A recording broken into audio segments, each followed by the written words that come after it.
જો તમારી last meeting customer જોડે બહુ જ પરફેક્ટ ગઈ છે અને તમને એવું લાગતું હોય કે કસ્ટમર ઇન્ટરેસ્ટેડ જ છે તમારી પ્રોડક્ટ ઓર સર્વિસીસ લેવા માટે and then they stop replying you, તો આ વિડીયો ખાસ તમારા માટે છે. તમે વિચારતા હશો કે મીટિંગમાં શું મિસ્ટેક થઈ હશે મારાથી. Let me tell you one thing, it's not about your pitch or your timings. Most sales representatives follow up either બહુ લેટ કરે છે, ઈધર બહુ અર્લી કરે છે. Here is what I learn by managing many B2C teams, કે જ્યારે પણ client interested હોય ને ત્યારે એનો એક્ઝેક્ટ ટાઈમ છે 48 hours પછીનો, not the next day, neither the next week. Why? Because કે 48 hours અંદર ક્લાયન્ટને ક્લેરિટી મળે છે અને તમારો મેસેજ એમને ડેસ્પરેશન નથી લાગતો. So next time don't message કે sir have you check the proposal.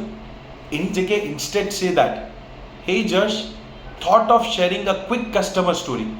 One of our clients had the same concern you mentioned and we have fixed this idea, we have fixed this solution for them. આ મેસેજના બે કામ થશે. પહેલી વસ્તુ કે એમને reminder કરે છે કે તમે એટેન્ટિવ છો એમના પ્રોબ્લેમ્સને લઈને, અને સેકન્ડ છે તમારો વેલ્યુ એડિશન કરવાનો ટાઈમ. ઇન માય ટીમ જ્યારે આ સેમ પ્રોસેસ યુઝ કરીએ છીએ, we get 15 to 18% more response, because કે કસ્ટમરને પ્રેશર નથી લાગતું, એને રિલેવન્ટ લાગે છે. સો નેક્સ્ટ વિડીયોમાં હું તમને શેર કરવાનો છું કે હું કેવી રીતે ફોલોઅપના સિક્વન્સ બનાવીએ છીએ જેનાથી ક્લાયન્ટ ડિસ્ટર્બ પણ ન થાય અને તમે એન્ગેજિંગ પણ રાખી શકો. So share it with someone who may need it. Share it with your sales team as well. Thank you.